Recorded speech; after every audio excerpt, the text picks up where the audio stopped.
that's you can say what you want about mediums and psychics and so forth, but it's my experience that there are a few that are absolutely legitimate.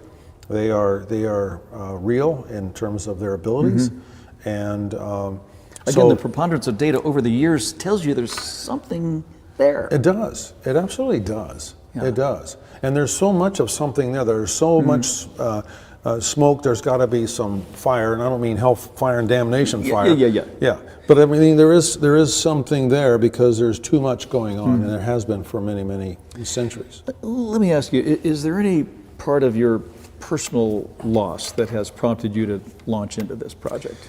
It is. I would say I have a renewed interest because of my wife's passing, but I was very interested in this in the 80s, in the late 80s. And back at that time, I was also investigating the UFO topic. Right. And both of these, I like the phenomena aspects of the challenge. The paranormal. Yeah, those are the two holy grails. And I think what happens to you after you die is the first holy grail. Absolutely. And the second one is, are we alone? Right. So. Are you not satisfied that the data you've seen, the empirical evidence, the pictures, video, you're not convinced that's enough in your mind to show that there is life after? Oh, I don't need convincing. Okay. I am already totally convinced. I have so many things, including personal experiences and a lot of reading of a lot of literature, talking to an awful lot of people, that I don't need convincing. Okay. That isn't what this is all about. It's not me. And I get correspondences from people that are friends or I don't even know, and the correspondences say, I have all the answers for you. All the answers to all the questions that you're seeking, I have the answers. And I'm laughing to myself a little bit because I'm saying, in some ways, you don't even know what the questions are. You're looking at this from a conventional standpoint, and the questions are far beyond that. What if it turns out that there's that our capability of measuring or proving such a thing is not possible to be measured, or we're not capable of doing that with what we have now or what we know now, that it's beyond even our understanding as we know it? Yeah, absolutely. And it could be worse than that. It could be that there's a limit as to what we're intended to be able to know. Yes. And the ET subject is similar in that regard too. Yes. But it could be in this consciousness survival that, there are limits maybe as to what even is capable, not only in this kind of time frame, but maybe for centuries. Nobody knows. Because I think there's a certain part of life that engages the mystery and doesn't want to be solved. Would you agree? I suppose so. There is some comfort in knowing, but sometimes maybe it's a little scary if you'd be better off.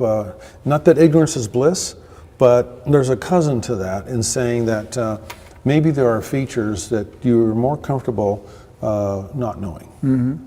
It's a huge question. Everyone should be involved. Nobody gets out of here alive. It'd be nice to know that you go on. That's always been the province of religion. They tell us if you're good, you go on, you go here, you go there. But you're looking for something more substantial. And, people do tend to put that thing in the side of their head and not think about it because they don't want to contemplate death. Yeah.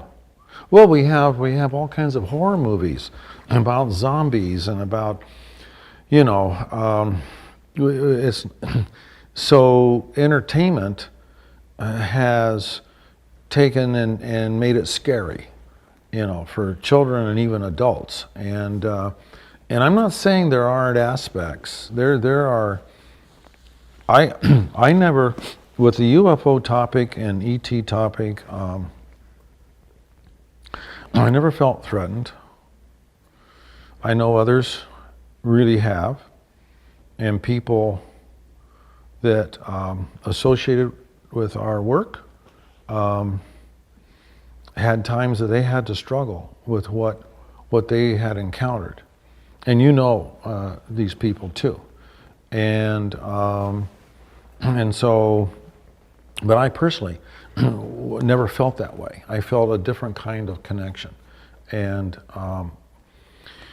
And so, like with the Skinwalker Ranch, I felt like I was a caretaker.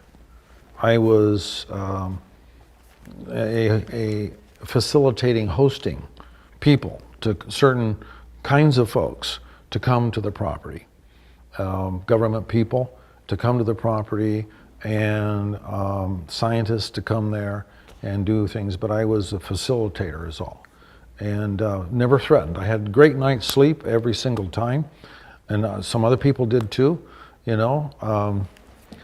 There's an aspect though to this survival work, it's a bit different. After a while, you'll start to get a consensus because of multiple sources coming at you, and you'll start to get a consensus of a feeling of things. And so it does have this aspect of things to be concerned about. All of a sudden, we had people around us that started having things happen, and not all of it was rosy. Okay, so I mean, this is family members, myself, my staff. So we didn't expect anything like this to happen, and so this is a different. This Holy Grail is different than the second Holy Grail. If the second one being the ET is a little bit lower, and this first one, is there any part of your consciousness that survives your bodily death? That's a big deal. That's a huge story. That's gigantic. Like I said, people don't want to think about it or talk about it in general because they don't want to think about dying or That's right. contemplate that. Yeah, who does? No getting around it. But if the project that we're about to discuss, if it is successful, if you could establish contact, if you could prove it, it could be a great benefit to everyone. I mean, well, you have to be, a little careful about what you wish for. So, on the face of it, communication sounds great. And that, by the way, that has been tried forever, ever since the Oracle of Delphi. I mean, you can go back thousands of years and that's been attempted. Yeah, and in some ways it almost feels like it's not intended for you to know in some ways, right? You have these walls, these glass walls that all of a sudden in both of these topics, and it makes it very, very tough to try and get further. You get teased by so many kinds of things, right? Yeah. And our work in both fields. To me, it's pretty damn important as to what is it? What is it all about that you should be preparing for? Does it matter as to how you conduct your life here? If it does exist, if it's real, if it's true, that your consciousness will survive. And is there a connection between what you did here with the opportunity you have to live here, to live in this side, to live in this existence? Does it matter what you did relative to the other side? What if it does matter? What if it matters a lot? It's a heavy lift. Yeah, you have this dichotomy between the brain and mind, right? The brain is the physical manifestation, and the parochial thinking is that when the brain ceases to function, you don't have a mind. That's it. There is no consciousness. Yeah. And so we know by a number of different ways that the brain can cease functioning, but your mind can continue. Well, then where the hell is your mind? Hey, you've lost your mind, right? So where is it? So it seems to be a little amorphous. It's outside the physical container. How is your consciousness being preserved and held? And by what? By how is that? So that's why everybody struggles to try to define consciousness, because we think in terms of, well, things need to be in some kind of structure, in a container or whatever. You know, the normal thinking of cosmology is that that space has a limitation of distance, and that there is such a thing as time. You know, that space began somewhere.